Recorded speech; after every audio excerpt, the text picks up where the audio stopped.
రాజా faith ministries సమర్పించు యేసు కృపాస్వరం TV కార్యక్రమానికి ప్రేమపూర్వక ఆహ్వానం తెలియజేస్తున్నాం. మన తండ్రి అయిన దేవుని నుండి, యేసుక్రీస్తు ప్రభు నుండి, పరిశుద్ధాత్మ దేవుని నుండి మీకు కృపా సమాధానము కలుగునుగాక. ఆమేన్. ప్రభు పేట మీ అందరికీ వందనాలు. షలోమ్. ఈరోజు మనము ఫోకస్ గురించి మాట్లాడదాం. చాలాసార్లు మనం వినే ఉంటాం, యవ్వన ప్రాయంలోని అబ్బాయిల ఫోకస్ వీటి మీద ఉంటుందో మనకి తెలుసు, అమ్మాయిల ఫోకస్ వీటి మీద ఉంటాయో మనకి తెలుసు. ఉన్న వాటి మీద ఫోకస్ పెట్టకుండా అసలు దేని మీద ఫోకస్ పెట్టాలో దాని మీద ఫోకస్ పెట్టాం. పనికిరాని వాటి మీద మనము ఫోకస్ పెడుతూ ఉంటాం. మీరు ఎప్పుడైనా ఈ మాటలు విన్నారా? ఎవరైనా మీకు చెప్పారా నీ మీద ఫోకస్ పెట్టానని? ఎప్పుడైనా విన్నారా? మీరు ఎవరికైనా చెప్పారా? ఒకవేళ మీకు ఎవరైనా ఆ మాట చెప్తే నువ్వు నా మీద ఫోకస్ పెట్టావు కానీ పైన ఉన్నవాడు నీ మీద ఫోకస్ ఆల్రెడీ పెట్టాడని చెప్పు. ఎందుకంటే ఆయన దృష్టి నుండి తప్పించుకోవటానికి అసాధ్యం, వీళ్ళు లేదు. ఈరోజు సహజంగా కష్టాల మీద, నష్టాల మీద, ఇబ్బందుల మీద, శ్రమల మీద, అవమానాల మీద, నిందల మీదనే మన ఫోకస్ ఉంది. కానీ ఎవరి మీద ఫోకస్ పెట్టాలో వారి మీద మాత్రం మనము ఫోకస్ పెట్టడం అంటే ఏంటి? దృష్టి సారించటం. శ్రమల మీద కాదు మనం దృష్టి పెట్టాల్సింది, పరిస్థితుల మీద కాదు మనం దృష్టి పెట్టాల్సింది, దేవుని వాగ్దానాల మీద మనము దృష్టి పెట్టాలి. దేని మీద పెట్టాలి? దేవుని. మనము ఎంత దీవించబడిన వారమో, ఎంత ఆశీర్వదింపబడిన వారమో మనం గ్రహించటం లేదు. మనము పొందుకోవలసిన దానికన్నా ఇంకా ఎక్కువగానే దేవుని నుండి మనం పొందుకొని ఉన్నాం. అర్హత లేదు, ఏమాత్రం అర్హులము కాము. ఇంత పొందుకునే అర్హత మాత్రము నాకైతే కలగదు, ఏమాత్రము కూడా అర్హుణ్ణి కాను. ఇన్ని గొప్ప వాగ్దానాలు దేవుడు నాకు కలుగజేసినందుకు నేను ఏమి ఇచ్చానని దేవునికి, ఏం చేశానని దేవునికి, నా పక్షమున దేవుడు ఇన్ని గొప్ప వాగ్దానాలు దేవుడు నాకు అనుగ్రహించాడు. అన్నీ బాగున్నప్పుడు ఎంతో కాస్త సమాధానముతో మనం బ్రతుకుతాం. కానీ పరిస్థితులు తారుమారు అయిపోయాయి అనుకోండి, ప్రతికూలంగా మారిపోయాను అనుకోండి, వెంటనే ఫస్ట్ పోయేది ఏమిటి? సమాధానం. ఎందుకు సమాధానము పోతుందంటే మన దృష్టి పరిస్థితి వైపు మళ్ళింది కాబట్టి, పరిస్థితి వైపు తిరిగింది కాబట్టి, తిరగవలసిన వైపు మన దృష్టి తిరగలేదు కాబట్టి సమాధానముని మనము పోగొట్టుకున్నాం. ఈరోజు ఎంతమంది గృహాల్లోని సమాధానము లేదో నాకు తెలియదు, కానీ ఈరోజు ఖచ్చితంగా దేవుడు మీకు సమాధానము కలుగజేయబోతున్నాడు. ఆమెన్. చూద్దామండి, దేవుడు మనకిచ్చిన వాగ్దానాలు ఎంత గొప్పవో. ఈరోజు కేవలము ఆయన వాగ్దానాల గురించి మనం మాట్లాడుకుందాము. వాగ్దానాలపైనే మనం దృష్టి మళ్ళించుకుందాం. ఎందుకంటే ఈ లోకములో అపోస్తులైన పౌలు ఒక మాట అంటాడు, ఈ లోకములో ఉన్న వాటి అన్నిటినీ నేను పెంట కుప్పతో సమానముగా. మరి మనం ఎంచుచున్నామా? లేదు, ఎంచం మనం. ఎందుకంటే అది మనకు కావాలి, అది లేకపోతే మనం బ్రతకం, అది దక్కకపోతే మనం సంతోషంగా ఉండలేం. అందుకని అపోస్తులైన పౌలు దృష్టి ఎవరి మీద ఉన్నది? దేవుని మీద ఉన్నది. కాబట్టి చనిపోయే స్థితిలో కూడా, ఆయన ప్రయాణములోని మరణకరమైన పరిస్థితులు ఎదుర్కొన్నా కూడా వాటి మీద దృష్టి పెట్టలేదు అపోస్తులైన పౌలు. దేని మీద పెట్టాడు? యేసయ్య మీద పెట్టాడు. యేసుక్రీస్తుకి సంభవించబోతున్న అన్ని విషయాలు తెలుసు, కానీ దృష్టి దేని మీద పెట్టాడు? తండ్రి మీద దృష్టి పెట్టాడు. అందుకనే ఇన్ని జరగబోతున్నాయి, ఇన్ని అనుభవించబోతున్నాను అని తెలిసి కూడా ఎన్నడూ సమాధానము లేకుండా బ్రతకలేదు యేసయ్య. నిత్యము సమాధానము కలిగి జీవించాడు. ఎందుకు మనము జీవించలేకపోతున్నాము? ఎందుకంటే మన ఫోకస్ తప్పిపోతుంది కాబట్టి. పేతురు, ప్రభువా నేను కూడా నీళ్ళ మీద నడవాలని ఆశ ఉన్నదంటే నడువు అన్నాడు. ఎవడు ఆపాడు నిన్ను? ఓడ దిగాడు, నడుచుకొని వెళ్ళాడు. యేసు మీద దృష్టి ఉన్నంత వరకు నిలబడ్డాడు నీళ్ళ మీద. ఫోకస్ మారింది, మునిగాడు. ఈరోజు మనం ఎందుకు మునిగిపోయే బ్రతుకుతున్నామో తెలుసా? మునిగిపోయే స్థితిలో మనం ఎందుకున్నామో తెలుసా? మన దృష్టి తుఫాను మీద ఉంది, కానీ తుఫానుని ఆపేవాని మీద మన దృష్టి పోయిందే. అందుకని ఈరోజు ఈ స్థితిలో మనం బ్రతుకుతున్నాం. తుఫాను గొప్పదా? తుఫాను ఆపేవాడు గొప్పవాడా? మరి పెట్టండి అయ్యా, ఫోకస్ ఆయన మీద పెట్టండి. ఆయన మీద మీ హృదయాన్ని మళ్ళించండి. ఆయన మీద దృష్టి సారించండి. ఎందుకో తెలుసా? నీ మీద ఎంత ఫోకస్ పెట్టాడో తెలుసా? ఒక్క క్షణము కూడా కొనకకుండా అంత గొప్ప ఫోకస్ నీ మీద, నా మీద ఆ దేవుడు పెట్టాడంట. మనం హాస్పిటల్లో ఉంటాము, పక్కన అటెండెంట్కి పేషెంట్కి బెడ్ ఇస్తారు. అక్కడ కూడా ఫోకస్ సంపూర్ణంగా మన మీద ఉండదు. మన పక్కన ఉన్నవారు ఫోకస్ వాళ్ళు కూడా కాసేపు. కానీ దేవుడు అంటున్నాడు, నిన్ను కాపాడువాడు. మరి ఫోకస్ అక్కడ పెట్టండి. సమస్య మీద పెట్టకండి, శ్రమల మీద పెట్టకండి. మీ దృష్టి తన వైపే మీరు మళ్ళించండి అని నేను వేడుకుంటున్నాను. ఈరోజు దేవుడు అనుగ్రహించిన వాగ్దానాల మీద మన దృష్టి పెడదామండి. మొట్టమొదటిగా దేవుడు మనకి అనుగ్రహించినది ఏమిటో తెలుసా? అత్యధిక జీవము. అత్యధిక జీవము అంటే ఏమిటి? అత్యధిక జీవము ఇచ్చాడు అంటే దానికి అర్థం ఏమిటి? యోహాను 10వ అధ్యాయము 10వ వచనము. దొంగతనమును, హత్యను, నాశనమును చేయుటకు వచ్చును గాని మరి దేనికి రాడు. దేనికి రాడంట దొంగ. మీ దృష్టి ఎవరి మీద ఉండాలి? దేవుని మీదేనా? ఇద్దరి మీదనా? చదవండి. గొర్రెలకు జీవము కలుగుటకును అది సమృద్ధిగా కలుగుటకును నేను వచ్చి తినని మీతో. జీవము కలుగుటకును సమృద్ధిగా. దేవుడు వాగ్దానం ఏమిస్తున్నాడంటే సమృద్ధి జీవితాన్ని నేను మీకు ఇవ్వటానికే వచ్చాను. సమృద్ధి జీవితం అంటే ఏమిటో తెలుసా? క్షమాపణ పొందుకునే జీవితము మనం. ఎందుకంటే క్షమాపణ లేకపోవటం వలన చాలామంది కృంగిపోతున్నారు. క్షమాపణ లేకపోవటం వలన కుటుంబాలు, బంధాలు ఏమవుతున్నాయి? తెగిపోతున్నాయి. ఈరోజు సంపూర్ణంగా జీవించటం అంటే ఏమిటో తెలుసా? క్షమాపణ పొందుకొని జీవించటమే అత్యధిక జీవము కలిగి జీవించటము. మనకి ఎల్లప్పుడూ ఒక వాగ్దానం ఇచ్చి ఉన్నాడు.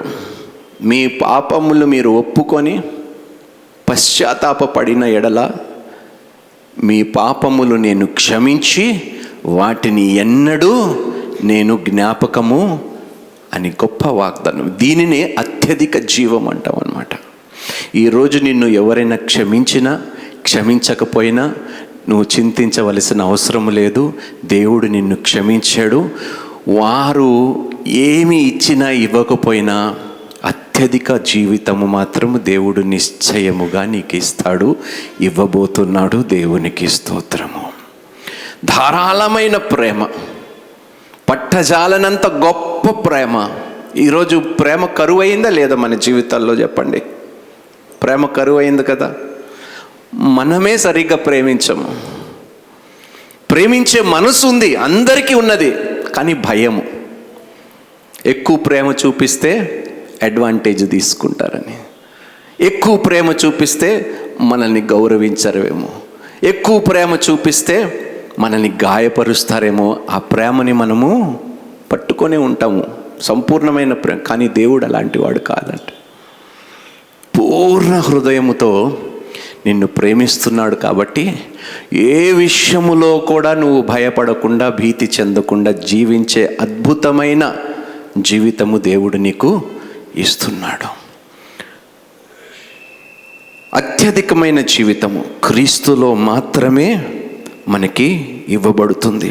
క్షమాపణ ఉంది, ప్రేమ ఉంది, ఆయన మార్గదర్శకుడుగా ఉన్నాడు, ఆయననే మనల్ని రక్షించువాడుగా. ఏ మానవుడు కూడా మిమ్మల్ని రక్షించలేడండి. దేవుడు మాత్రము మనల్ని రక్షిస్తాడు. పాతాళములో ఉన్నా కూడా మనల్ని రక్షించేవాడు దేవుడై ఉన్నాడు. దేవునికి స్తోత్రము. ఇది ఆయన వాగ్దానము. మొట్టమొదటి వాగ్దానం ఏంటి? అత్యధిక జీవము. రెండోది ప్రార్థనకు సమాధానం ఇవ్వటము దేవుడు. మనం ఉత్తరాలు రాస్తున్నప్పుడు కొన్నిసార్లు వ్రాస్తూ ఉంటాం యజమానులకి, అయ్యా ప్రాధేయపడుతున్నాను మిమ్మల్ని అని కొన్నిసార్లు మనం ఉత్తరాల్లో రాస్తూ ఉంటాం. కొన్నిసార్లు మనుషుల్ని ప్రాధేయపడిన సమాధానము జవాబు వారి దగ్గర నుండి రాదు. కానీ దేవుడు వాగ్దానం ఏమిచ్చాడో తెలుసా? నా నామములో మీరు ఏది అడిగినా నిశ్చయముగా నేను మీకు ఇచ్చేదను. తప్పకుండా ఇస్తాడు. మొరపెట్టండి, నేను నీకు ఉత్తరము. 1 యోహాను 5వ అధ్యాయము 14వ వచనము. ఆయనను బట్టి మనకు కలిగిన ధైర్యం ఏదనగా, ఆయన చిత్తానుసారంగా మనం ఏది అడిగినను ఆయన మన మనవి ఆలకించుననున్నదియే. ఏంటంట? ఆయన చిత్తానుసారంగా మనం ఏది అడిగినను ఆయన మన మనవి ఆలకించుననున్నదియే. ఆయన మన మనవిని ఆలకించే వాడిగా ఉన్నాడు. అమ్మా, మీరు ఏం అడుగుతున్నారో నాకు తెలియదు, కానీ తప్పకుండా పొందుకొనే తీరుతారమ్మా. ఏ విషయమై మీరు ప్రార్థన చేస్తున్నారో ప్రార్థించటము మాత్రము మానకండి. ఎందుకంటే ప్రార్థనకు ప్రతిఫలం ఇచ్చే దేవుడు మన దేవుడు. ఆయన ఇచ్చిన వాగ్దానము అత్యధిక జీవము, ప్రార్థనకు జవాబు. మూడోది ఆదరణ. ఈరోజు ఆదరణకు కూడా తక్కువైపోయింది. ఆదరించేవారు ఎవరున్నారండి? మనల్ని కష్టాల్లో ఉన్నప్పుడు, బాధల్లో ఉన్నప్పుడు ఎందుకు వచ్చిందిరా బాబు, వాళ్ళ భారం మన నెత్తి మీదకి ఎందుకు వేసుకోవాలనే వారే ఉన్నారు. కానీ మన పరిస్థితులను బట్టి ఆదరించేవారు, ఓదార్చువారు ఎవరైనా ఉన్నారా? ఎవరు లేరు. దేవుడు ఉన్నాడు. ఆయన మాట ఇస్తున్నాడు. చూడండి ఏమండు. మత్తయి సువార్త 11వ అధ్యాయం 28వ వచనము. ప్రయాసపడి భారము మోసుకొనుచున్న సమస్త జనులారా. ప్రయాసపడుతున్నారా? భారము మోసుకుంటున్నారా? నా యొద్దకు రండి, నేను మీకు విశ్రాంతి కలగజేతును. దేవునికి స్తోత్రము. అమ్మా, విశ్రాంతి ఆయన తప్పకుండా ఇస్తానంటున్నాడు. ఆదరణ కలగజేస్తానంటున్నాడు. మీ యావత్తు భారము ఆయన మోస్తానంటున్నాడు. అందుకనే మీ దృష్టి మీ పరిస్థితుల మీద కానీ, మీ శ్రమల మీద కానీ, మీ కష్టాల మీద కానీ, మీ నష్టాల మీద కానీ ఉంటే ఎన్నడూ మీరు ఆదరింపబడలేరు. వాటన్నిటినీ తొలగించే వాని వైపు మీ దృష్టిని మళ్లించండి. తప్పకుండా మీరు ఆదరింపబడతారు. 4వది విడుదల. ఆదరణతో పాటు ఏం చేస్తాడో తెలుసా దేవుడు? విడుదల కలుగజేస్తాడంట. 2వ తిమోతికి రాసిన పత్రిక 4వ అధ్యాయము 18వ వచనము. ప్రభువు ప్రతి దుష్కార్యము నుండి నన్ను తప్పించి తన పరలోక రాజ్యమునకు చేరునట్లు నన్ను రక్షించు. ఆమేన్, ఆమేన్. ప్రతి దుష్కార్యము నుండి నన్ను తప్పించి. వింటున్నారా? ఏమని ఉన్నది అక్కడ? 1, 2 కొన్న. మీరు నెత్తి మీద తెచ్చుకున్న సమస్యలైనా, అపవాది నుండి వచ్చిన సమస్యలైనా, ప్రతి దుష్కార్యము నుండి దేవుడు మనల్ని విడిపిస్తాడు అని వాగ్దానం ఇస్తున్నాడు. అందుకని ఎప్పుడు మీ మనసులో అనుకోకండి, నాకు సహాయము ఎక్కడ నుండి వస్తుందో. సహాయము దేవుని యొద్ద నుండే మనకి వస్తుంది. కాబట్టి పరిస్థితుల వైపు మీ దృష్టిని మళ్లించకండి, దేవుని వైపు మీ దృష్టి మళ్లించండి. ఆయన ఎప్పుడైతే నిన్ను కుమారుడా అని కుమార్తె అని పిలుచుకున్నాడో, ఇహలోకము వంటి తల్లిదండ్రులు వంటి వారు కాదు, పిల్లలు వంటి వారు కాదు. ఆయన నిన్ను ఎన్నడూ విడవడు, ఏమాత్రము ఎడబాయడు. దేవునికి స్తోత్రము. ఈ వాగ్దానము ఇహలోకములో మనం బ్రతుకుండగానే దేవుడు మనకు కలుగజేస్తాడంట. తల్లి విడిచినా, తండ్రి నిన్ను విడిచినా, నేను నిన్ను ఏమాత్రము విడవను. ఎంత గొప్ప వాగ్దానం. ఈరోజు ఒంటరి వారిగా మీరు అనుకుంటున్నారా? మీరు కొంతమంది ఆ భావనతో బ్రతుకుతూ, దుఃఖములో జీవిస్తూ, చచ్చిపోదామనే ఆలోచనలతో బ్రతుకుతూ ఉంటారు కొంతమంది. నా భర్త నన్ను విడిచిపెట్టారు,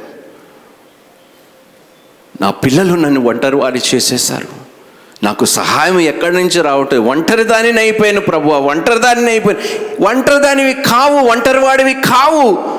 నువ్వు ఒంటరివాడివి, ఒంటరిదానివి చేయటానికి దేవుడు నిన్ను రక్షించుకోలేదు. భూదిగంతములు వరకు నీకు తోడుగా ఉండటానికి దేవుడు నిన్ను రక్షించుకున్నాడు. దేవునికి స్తోత్రం. చాలా గొప్ప వాగ్దానం ఇచ్చాడు దేవుడు. నా దగ్గరికి వచ్చిన వారిని నేను ఏమాత్రము, మనం కొన్నిసార్లు సమాధానపరచుకోవటానికి వెళ్ళినా ఇష్టపడరు కొంతమంది. సంబంధాలు బాగు చేసుకోవటానికి వెళ్దామని ప్రయత్నించినా త్రోసివేస్తారు. కానీ దేవుడు అలాంటి వాడు కాదండి. దేవుడు తప్పకుండా నిన్ను స్వీకరిస్తాడు. తప్పకుండా దేవుడు నిన్ను కుమారుడుగా, కుమార్తెగా ఎంచినాడు. ఆయన తండ్రి యొక్క సంబంధాన్ని ఎన్నడూ తెంచేవాడు కాడు దేవుడు. ఈరోజు నీకు తండ్రి లేరా, తల్లి లేరా, ఒంటరిదానివి, ఒంటరివాడివని నువ్వు అనుకుంటున్నావా? దయచేసి అనుకోకండి. అందరికన్నా గొప్ప తండ్రి ఈరోజు మనం పొందుకొని ఉన్నాము. 1 యోహాను 3వ అధ్యాయము 1-2 వచనాలు. మనము దేవుని పిల్లలమని పిలువబడినట్లు తండ్రి మనకెట్టి ప్రేమను అనుగ్రహించెనో చూడుడి. మనము దేవుని పిల్లలమే, ఈ హేతువు చేత లోకము మనలను ఎరుగదు, ఏలయనగా అది ఆయనను ఎరుగలేదు. ప్రియులారా, ఇప్పుడు మనము దేవుని పిల్లలమై ఉన్నాము. మనం ఇక ఏమవుదుమో అది ఇంకా ప్రత్యక్షపడలేదు, కానీ ఆయన ప్రత్యక్షమైనప్పుడు ఆయన ఉన్నట్లుగానే ఆయనను చూతుము. హల్లెలూయా. ఇది దేవుడిస్తున్న వాగ్దానం. ఆయనలాగానే మనల్ని చేసే వరకు తండ్రి మనల్ని విడిపించడు. నడిపింపు, మీ ప్రతి మార్గములో ఆయన మిమ్మల్ని నడిపిస్తాడు. యెషయా గ్రంథము 42వ అధ్యాయము 16వ వచనం. వారెరుగని మార్గమున గ్రుడ్డివారిని తీసుకొని వచ్చేదను, వారెరుగని త్రోవలలో వారిని నడిపింతును. మీరు ఎరగని త్రోవలో మిమ్మల్ని నడిపిస్తాడు. చదువునాను. నేను వారిని విడువక ఈ కార్యములు చేయుదును. నేను వారిని విడవక ఈ కార్యము చేస్తాను. మీరు ఏ మార్గము అయితే ఎప్పుడు ఎన్నడూ నడవలేదో అలాంటి గొప్ప మార్గములో దేవుడు మిమ్మల్ని నడిపిస్తాడంట. మిమ్మల్ని విడవక ఈ కార్యాన్ని దేవుడు వారి ఎదుట చీకటిని వెలుగుగాను, ఆమేన్, వంకర త్రోవలను చక్కగాను చేయుదును. హల్లెలూయా. నేను వారిని విడువక ఈ కార్యములు చేయుదును. నేను వారిని విడవక ఈ కార్యములు. ఎన్ని గొప్ప వాగ్దానాలండి. ఇంకేం కావాలండి దేవుడి నుండి మనకి? మనుషులు మనల్ని విడిచిపెడతారు, పెళ్లి చేసుకున్నవాడు మోసం చేస్తాడు, బంధాలు తెగిపోతాయి, శ్రమలు మనం అనుభవిస్తాము, కష్టాలు వస్తాయి, అవమానాలు వస్తాయి, నమ్మిన వారే వెన్నుపోటు పొడుస్తారు. ఇవన్నీ జరుగుతాయి. కానీ నీ దృష్టి దేవుని వైపు మళ్ళించినప్పుడు వీటన్నిటి నుండి నిన్ను తొలగించి ఒక కొత్త మార్గములో నడిపించే వరకు నిన్ను విడవనంటున్నాడు దేవుడు. దేవునికి స్తోత్రము. కొత్త మార్గము, నూతన మార్గములో దేవుడు నిన్ను నడిపిస్తాడు, నడిపించే తీరుతాడు. యెషయా గ్రంథము 54వ అధ్యాయము 10వ వచనము. పర్వతములు తొలగిపోయినను, మెట్టలు తత్తరిల్లినను, నా కృప నిన్ను విడిచిపోదు. ఏమిటంట? పర్వతములు తొలగిపోయినను, మెట్టలు తత్తరిల్లినను, నా కృప నిన్ను విడిచిపోదు. సమాధాన విషయమైన నా నిబంధన తొలగిపోదు.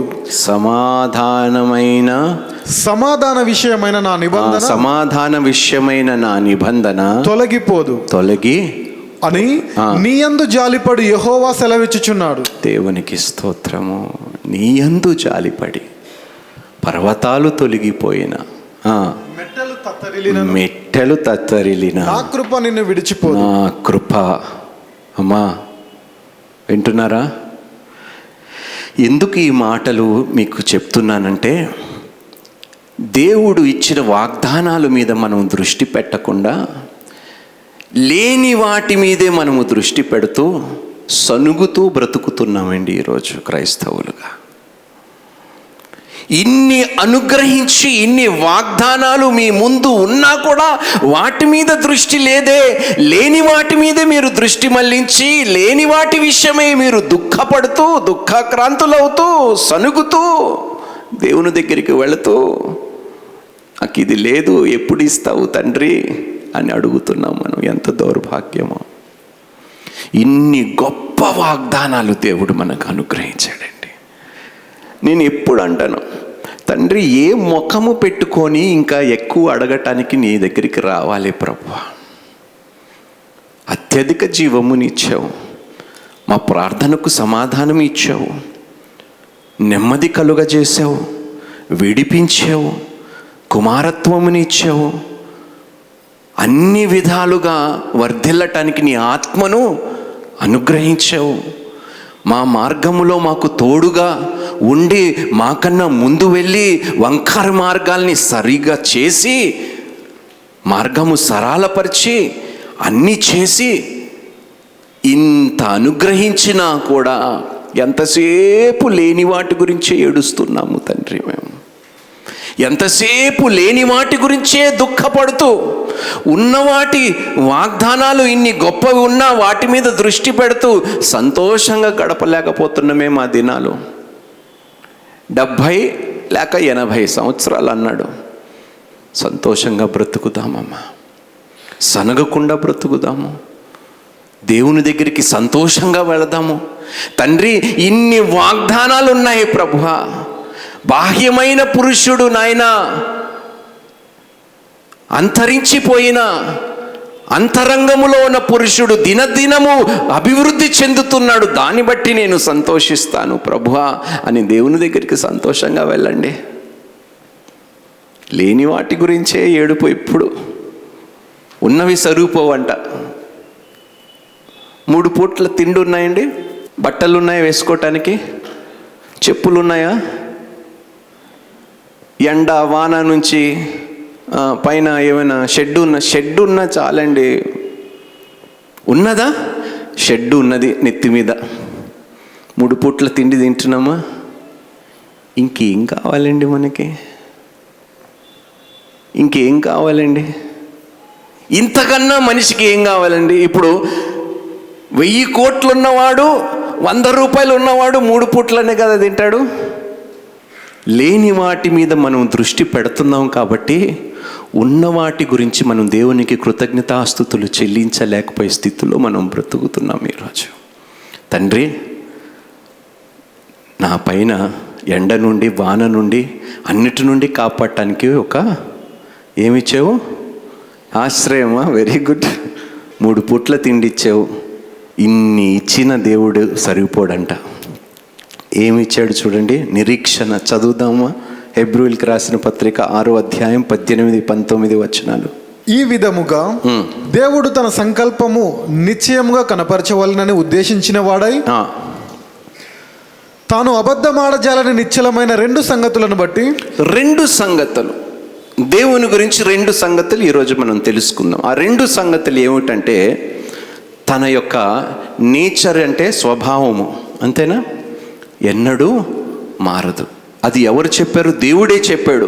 నిన్న నేడు నిరంతరము ఏకరీతిగా ఉన్నాడు. ఈరోజు భర్త మారచ్చు, భార్య మారచ్చు, పుట్టింటి వాళ్ళు మారచ్చు, అత్త కోడలు పరిస్థితులు అన్నీ మారుతాయి, కానీ దేవుడు ఎన్నడూ మారడు అంటున్నాడు. రెండోది, ఆయన వాగ్దానములు ఎన్నడూ మారవు. దేవుని స్వభావము, ఈ 2 విషయాలు మనం జ్ఞాపకం చేసుకోవాలి. దేవుని స్వభావము మారదు, ఆయన ఇచ్చిన వాగ్దానాలు ఎన్నడూ మారవు. ఎవరు ఆయన స్వభావముని, ఆయన వాగ్దానాలని మార్చే పురుషుడు నాదుడు లేనే లేడు ఈ లోకములో. దాన్ని బట్టి నిరీక్షణ కలిగి ఉండండి. దేవుడు మాట ఇచ్చాడు, స్థాపించే తీరుతాడు. దేవునికి స్తోత్రము. ఆయన స్వభావం మాత్రము మారదు. మనము అవిశ్వాసులుగా ఉన్నంత మాత్రమున ఆయన విశ్వాసము మన యొద్ద నుండి తొలగిపోదంట. దేవునికి స్తోత్రము. అది ఆయన స్వభావం, అది మారని స్వభావం.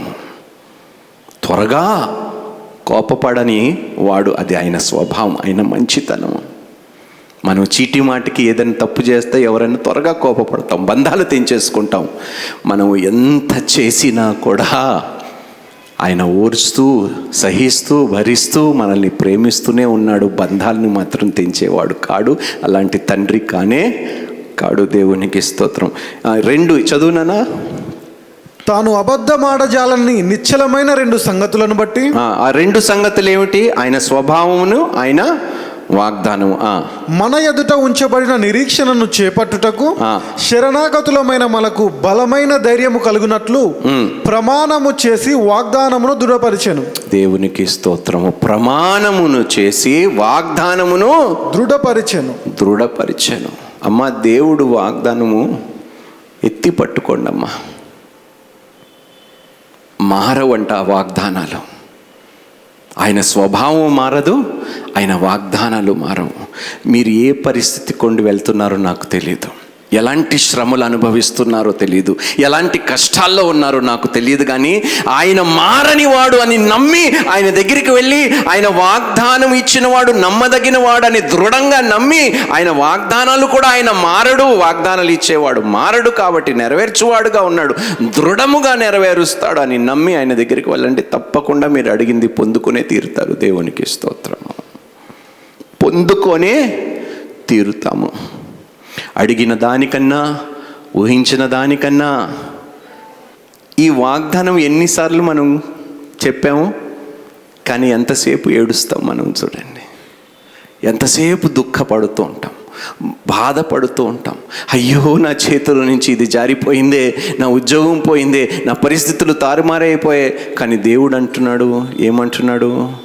నువ్వు అడిగిన దానికన్నా, ఊహించిన దానికన్నా అత్యధికమైన మేలు చేస్తాను. నీ అవమానానికి ప్రతిగా రెట్టింపు ఘనతని నేను నీకు ఇస్తాను. ఇన్ని వాగ్దానాలు ఉన్నాయండి. వాటి మీద మీరు దృష్టి పెట్టుకోకుండా, వాటి నుండి మళ్ళించే వాటి మీద మీరు దృష్టి పెట్టుకుంటే ఎన్నడూ సంతోషముగా, సమాధానముతో మీరు బ్రతకలేరు. సంతోషమైన హృదయముతో దేవునికి మీరు కృతజ్ఞతాస్తుతులు సమర్పించుకోలేరు.